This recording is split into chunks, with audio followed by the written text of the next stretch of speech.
السلام علیکم ورحمۃ اللہ وبرکاتہ۔ وعلیکم السلام ورحمۃ اللہ وبرکاتہ۔ آپ کا نام؟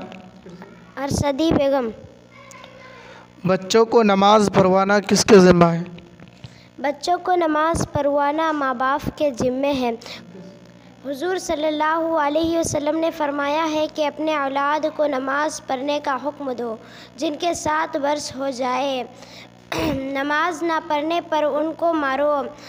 جن کے 10 برس ہو جائے پر ان کے بستر بھی علیحدہ کر دو۔ ایک کو دوسرے کے ساتھ نہ سلاؤ۔ ابو داؤد 10 حدیث۔ اچھا، آپ ہمیں بتائیے جو جان بوجھ کر نماز چھوڑتے ہیں اس کے بارے میں ہمارے نبی نے کیا فرمایا؟ ہمارے نبی حضرت محمد صلی اللہ علیہ وسلم نے ارشاد فرمایا ہے کہ جس نے جان بوجھ کر نماز چھوڑ